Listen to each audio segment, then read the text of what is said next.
Pessoal, vou mostrar para vocês agora um exemplo com operações em matrizes. Então, vou abrir um código aqui, vou abrir um arquivo aqui para fazer um código em linguagem C, certo? E o exemplo aqui, então, operações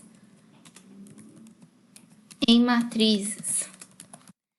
Bom, matrizes são estruturas multidimensionais, então a gente vai ter o acesso às linhas e às colunas dela. Então, para começar nos códigos, a gente inclui as bibliotecas e cria a função principal. Amém? Certo?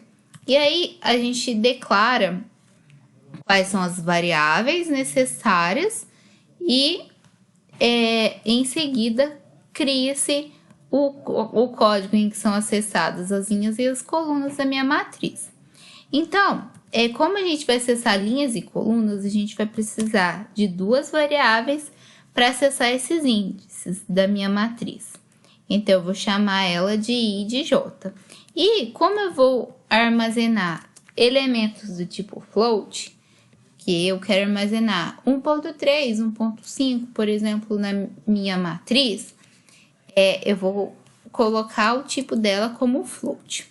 Vou chamar essa variável de matriz e eu vou colocar que a minha matriz tem duas linhas e duas colunas, tá bom? Então, ao todo, a gente faz aqui, ó.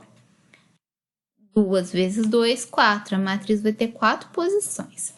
E eu vou agora, nesse momento, fazer um laço de repetição para armazenar os elementos da minha matriz.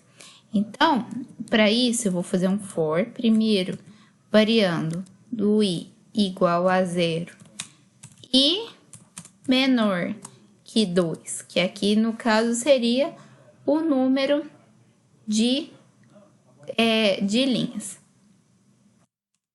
E mais.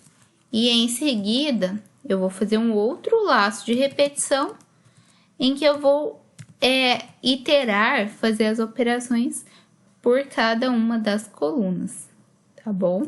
Então, vai de J igual a 0, J menor que 2, J mais.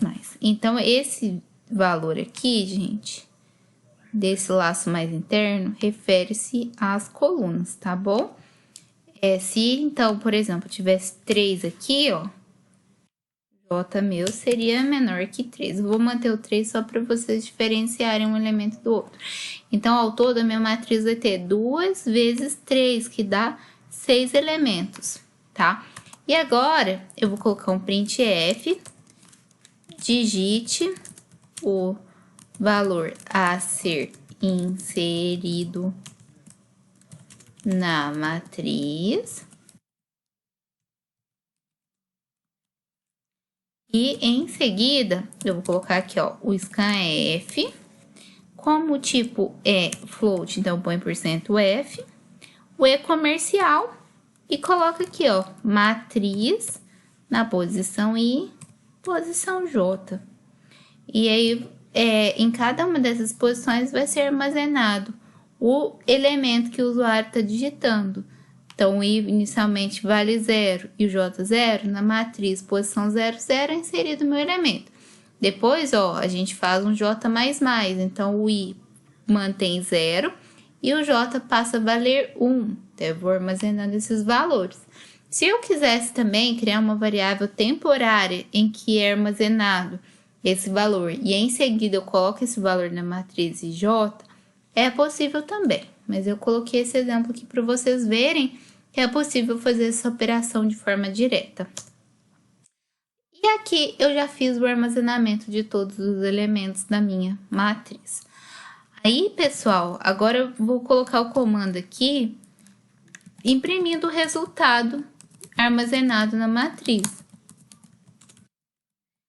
Eu posso reutilizar o I e o J que eu já havia utilizado anteriormente.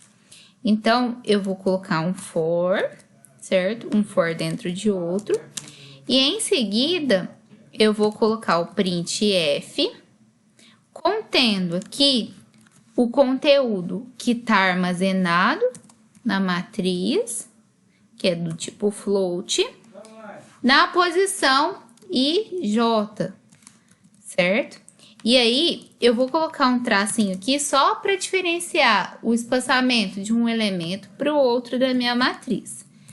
E aqui, gente, assim que terminar a primeira linha, eu vou colocar uma quebra de linha para imprimir a segunda linha da minha matriz. Então, eu vou colocar um /N assim que a primeira linha tiver sido impressa, tá bom? E aqui está meu código em linguagem C para leitura de dados de uma matriz e impressão desses dados. Agora, eu vou colocar aqui para que sejam impressos esses elementos. Então, eu vou fazer a leitura primeiro. Então, por exemplo, vou armazenar 2, 3, 4, 5, 2, 2.2. O resultado, a gente tem, ó, o primeiro elemento 2, segundo 3, terceiro 4. Aí, como eu coloquei o /N, assim que tivesse sido criada a primeira linha, aí quebra a linha. Aí, aqui, o primeiro elemento da segunda linha, que é o 5, o segundo elemento, que é o 2, e o 2.2, que é o terceiro elemento da segunda linha. E esse é o meu código em linguagem C, para que sejam impressos, armazenados e impressos esses conteúdos na minha matriz.